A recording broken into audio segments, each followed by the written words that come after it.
नाजरीन, 13वीं सदी ईसवी के आगाज में शुमाल मगरबी एशिया की चरागाहों से एक ऐसा बगोला उठा जिसने दुनिया की बुनियादों को तैबाला करके रख दिया। चंगेज खान की सफाक दानिश की रुत पर सवार मंगोल मौत और तबाही का हरकारा साबित हुए और देखते ही देखते शहर के बाद शहर, इलाके के बाद इलाका और मुल्क के बाद मुल्क उनके आगे सरनिगू होते चले गए। महज चंद अशरों के अंदर अंदर खून की होली खेलते, खोपड़ियों के मीनार खड़े करते, हंसते बसते शहरों की राख उड़ाते चंगेज खान के जर्नैल बीजिंग से मास्को तक फैली दुनिया की तारीख की सबसे बड़ी मुत्तसिल सल्तनत के मालिक बन गए, जिसे तारीख ने मंगोल सल्तनत के नाम से याद किया है। और हमारी आज की वीडियो का मौजू भी मंगोल सल्तनत है।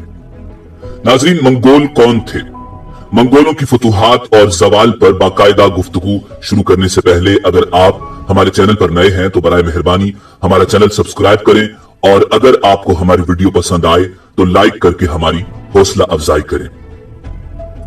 नाजरीन, मंगोल कौम ऐसे खानाबदोश कबीलों पर मुश्तमिल थी जो माहिर घुड़सवार थे और जो मवेशी पालने के अलावा शिकार और तिजारत करने से भी अपना गुजर बसर करते थे। उन तमाम कबाइल में मंगोल भी एक कबीला था। उस जमाने में ज्यादातर कौमों में सिर्फ फौजी ही जंगबाजी सीखते थे, जबकि मंगोलों का तकरीबन हर मर्द जिसके पास घोड़ा होता एक जोरावर जंगजू और माहिर तीरंदाज था। हर कबीले का अपना अपना सरदार होता था जिसे खान का लकब दिया जाता था। कबाइली हर सूरत में अपने सरदार के वफादार रहते। नाज़रीन, मंगोलों के रहन सहन की बात की जाए तो तारीख से पता चलता है कि ये खानाबदोश लकड़ी के बने हुए गोल खैमों में रहते थे जो दूर से मशरूम की तरह दिखाई देते थे। मंगोल हर वो चीज जो खाई जा सके खाते थे। मौरखीन लिखते हैं कि मंगोल कुत्ते को बड़ी रगबत से खाते थे और लोमड़ियां और भेड़िए उनके दस्तरखान की जीनत होते थे। खाने को कुछ न मिलता तो मंगोल इंसान का गोश्त खाने और खून पीने से भी दरेग नहीं करते थे। जहां तक मंगोलों के मजहब का ताल्लुक है तो वो शामिनिज्म और तेंगरिज्म मजहब के पैरोकार थे, जिसमें शमुन परोहत का किरदार अदा करता था। उनका यकीदा था कि शमुन रूहों को कंट्रोल करता है और हमारी हिफाजत करता है। नाजरीन, मंगोलों की तारीख पर बात करते हुए अगर खमीर का जिक्र न किया जाए तो बात अधूरी रह जाती है। खमीर मंगोलों की कशीद करदा मशहूर जमाना शराब थी, जिसे वो घोड़ियों के दूध से तैयार करते थे। ये शराब पीकर गुलगपाड़ा मचाना, शोर करना और मखसूस ढोल की थाप पर रक्स करना और एक दूसरे को ललकारना उनके मजहब का हिस्सा था, जो उनका पेशवा यानी शमुन खुद करवाता था। नाजरीन, मंगोल कबीले 20 साल तक एक दूसरे से लड़ते रहे। आखिरकार तकरीबन 27 मंगोल कबीले तमोजन नामी एक सरदार की सरबराही के तहत सन 1162 ईस्वी से 1227 ईस्वी के दौरान मुत्तहिद हो गए। इन कबीलों को मजमूई तौर पर तातार कहा जाता था, मगर कुछ मुअर्रिखीन ने मंगोलों के तातार होने से इनकार किया। उनका कहना है कि मंगोल कबीले के अलावा बाकी कबीले तातार थे, मगर जब तातारियों ने मंगोल लश्करों के साथ यूरोप का रुख किया तो वहां उन्हें मजमूई तौर पर तातार या तार तार कहा जाने लगा। सन 1206 ईस्वी में मंगोलों ने तमोजन को चंगेज खान का लकब दिया। इस लकब का मतलब ताकतवर हुक्मरान या आलमगीर हुक्मरान है। इसके अलावा उसे खाकान यानी अजीम खान का लकब भी दिया गया। नाजरीन, मंगोलों के यहां एक अजीब रस्म थी कि अपने बेटे का नाम अपने सबसे बड़े दुश्मन के नाम पर रख देते। जैसे चंगेज खान का असल नाम तमोजन था और ये नाम उसके बाप ने अपने एक दुश्मन तमोजन को मारकर उसी के नाम पर अपने बेटे का नाम तमोजन रख दिया। चंगेज खान के लश्कर ऐसे तीरंदाजों पर मुश्तमिल थे जो घोड़ों पर सवार होकर भी तीर चलाने में माहिर थे। इसलिए वो इतनी तेजी से हमला कर सकते थे कि दुश्मन उनका मुकाबला नहीं कर पाते। अक्सर मुख्तलिफ लश्कर एक ही वक्त में मुख्तलिफ इलाकों पर हमला आवर होते। इसी तरह मैदान जंग हजारों मील तक फैला होता। इनकारिटा इंसाइक्लोपीडिया के मुताबिक चंगेज खान जंगबाजी के लिहाज से सिकंदर आजम या नेपोलियन अव्वल से बहुत आगे था। चंगेज खान के जमाने में रहने वाले फारसी मौर्रिख जोज़जानी ने उसके बारे में लिखा है कि वो बड़ी तवानाई, इम्तियाज, जहानत और समझदारी का मालिक था। मगर जोज़जानी ने चंगेज खान को कसाई का लक़ब भी दिया। शुमाली चीन का इलाका मांचो नामी एक कौम के कब्जे में था। उन्होंने अपनी सल्तनत को कुन यानी सुनहरी सल्तनत का नाम दिया। मांचो के इलाके तक पहुंचने के लिए चंगेज खान के लश्करों को सहराए गोबी को पार करना पड़ा, मगर ये रेगिस्तान भी उन खानाबदोशों की राह में रुकावट न बन सका। उन्होंने अपने घोड़ों का दूध और उनका खून पीकर इसे सही सलामत पार कर लिया। अलबत्ता चीन और मांचो पर फतह हासिल करने में चंगेज खान को तकरीबन 20 साल लग गए। जब आखिरकार चीन उसके कब्जे में आ गया तो उसने वहां के आलिमों, कारीगरों, ताजरों और इंजीनियर्स को काम पर लगा लिया ताकि वो उसके लिए दीवारें तोड़ने वाली और पत्थर फेंकने वाली मशीनें बनाएं। इसके अलावा उन्होंने चंगेज खान के लिए बारूद वाले बम भी तैयार किए। शाहराए रेशम भी चंगेज खान के कब्जे में आ गई थी। उसके जरिए वो मगरबी कौमों के साथ और खास तौर पर तुर्की सुल्तान मोहम्मद के साथ तिजारत करना चाहता था। जिस वसी इलाके पर सुल्तान मोहम्मद हुक्मरानी कर रहा था उसमें आज अफगानिस्तान, ताजिकिस्तान, तुर्कमानिस्तान, उज्बेकिस्तान और ईरान शामिल है। सन 1218 ईस्वी में मंगोल एलची सुल्तान मोहम्मद की सल्तनत की सरहद पर पहुंचे।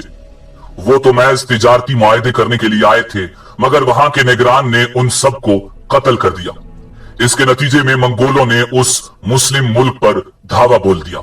वो सैलाब की तरह सुल्तान मोहम्मद की सल्तनत पर टूट पड़े। 3 साल तक वो लूटते और शहरों और जमीनों को आग लगाते रहे। उन्होंने सुल्तान मोहम्मद की रियाया में खून की नदियां बहा दी। सिर्फ ऐसे लोग जिंदा बच गए जिनका कोई ऐसा हुनर था जो मंगोलों के काम आ सकता था।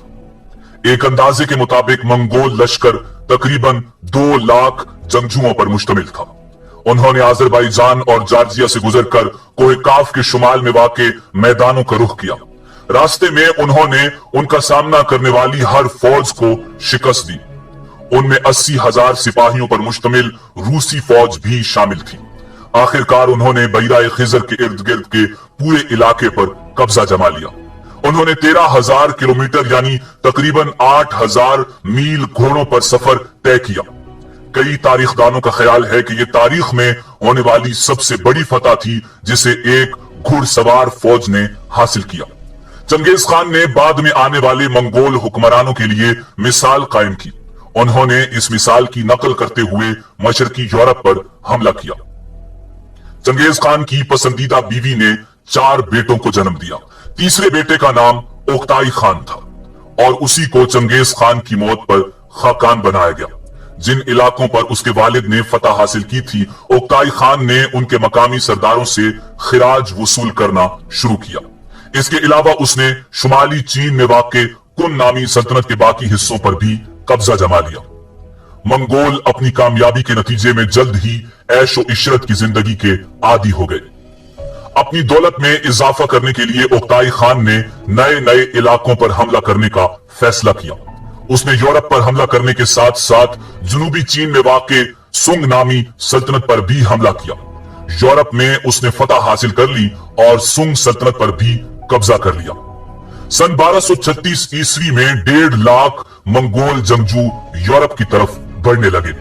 सबसे पहले उन्होंने दरियाए वोल्गा के इलाके पर हमला किया, फिर उन्होंने दीगर रूसी शहरों पर चढ़ाई की।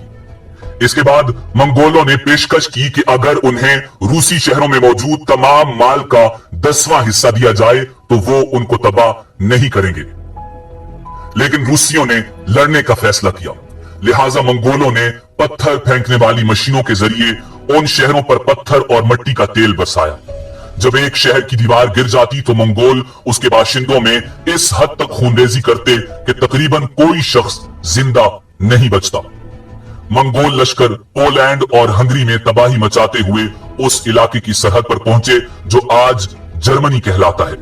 मगरबी यूरोप के लोग इस बात की तवक्को कर रहे थे कि मंगोल उन पर हमलावर होंगे, मगर कोई ऐसी बात वाकई नहीं हुई क्योंकि दिसंबर 1241 ईस्वी में ओक्ताई खान फौत हो गया।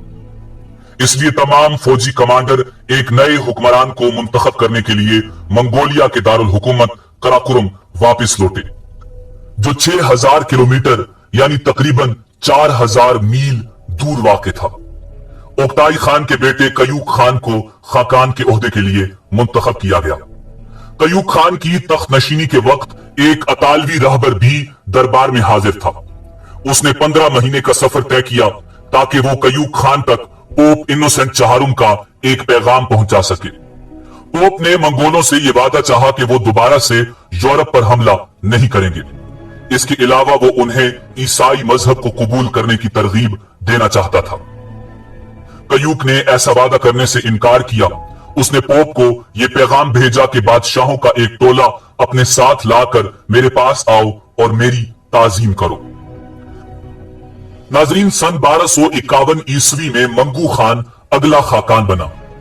अपने भाई किबलाई खान समेत उसने जनूबी चीन में वाक़े सुंग सल्तनत पर हमला किया। इसके साथ साथ मंगोलों के एक और लश्कर ने मगरिब का रुख किया। इस लश्कर ने शहर बगदाद को खाक में मिला दिया और शहर दमिश्क को शिकस्त दी। उस वक्त ईसाई मुसलमानों के खिलाफ सलीबी जंग लड़ रहे थे। वो ये देखकर बहुत खुश हुए कि मुसलमानों ने मंगोलों के हाथों शिकस्त खाई है। यहां तक कि बगदाद में रहने वाले ईसाई अपने मुसलमान पड़ोसियों को कत्ल करने लगे और उनके घरों को लूटने लगे। अब ऐसा लग रहा था कि मंगोल लश्कर मुसलमान दुनिया को तबाह बर्बाद कर देगा। मगर ऐन उस वक्त मंगू खान की मौत की खबर मिली। एक बार फिर मंगोल फौज अपने वतन वापस लौटी। उन्होंने सिर्फ 10,000 सिपाहियों को सरहद की हिफाजत के लिए खड़ा किया। थोड़े ही अरसे बाद मिस्री फौज ने इस कदरन छोटे लश्कर का नामो निशान मिटा दिया। ताहम जनूबी चीन की जंग में मंगोल लश्कर ने सुंग सल्तनत के खिलाफ फतह हासिल कर ली। किबलाई खान इस सल्तनत पर हुकूमत करने लगा और इसे युआन का नाम दिया। उसने एक नया दारुल हुकूमत तामीर किया जो आज तक बीजिंग के नाम से मशहूर है। सन 1279 ईस्वी के लगभग किबलाई खान ने चीन के उन इलाकों पर भी फतह हासिल कर ली जहां सुंग सल्तनत के हिमायती बाकी थे। इस तरह चीन तकरीबन 370 साल के बाद पहली बार मुत्तहिद हो गया। नाजरीन, सन 1300 ईस्वी के लगभग मंगोलों की सल्तनत में शगाफ पड़ने लगे। चंगेज खान की औलाद में से बाज अफराद ताकत आजमाई करने लगे। इसके नतीजे में मंगोल सल्तनत के दीगर हिस्सों में मुख्तलिफ खान हुकूमत करने लगे। इसके अलावा मंगोल उन इलाकों की तहजीबों को अपनाने लगे जिन पर उन्होंने फतह हासिल कर ली थी। चीन में भी किबलाई खान की औलाद एक दूसरे से ताकत आजमाई करने लगी, जिसकी वजह से वो अपना इख्तियार खोने लगे। चीनी लोग नाकिस हुक्मरानों, करप्शन और खिराज के बोझ से उकता गए थे। लिहाजा उन्होंने सन 1368 ईस्वी में मंगोलों के तख्त को उल्टाकर युआन सल्तनत को खत्म कर दिया। एशिया और यूरोप पर मंगोल एक आंधी की तरह आए, थोड़े ही अरसे के लिए जोरों पर रहे और फिर आंधी की तरह जल्द ही थम गए। इसके बावजूद मंगोलों ने एशिया और यूरोप के नक्शे पर अपना निशान छोड़ दिया। दर हकीकत आज भी मंगोलिया में चंगेज खान को बाबाए कौम ख्याल किया जाता है। आज भी अगर कोई रेलगाड़ी में सवार होकर झील बेकाल से गुजरकर रास्ते में पड़ने वाला दरियाए ओनोन उबूर करे तो वो मंगोलिया पहुंच जाता है।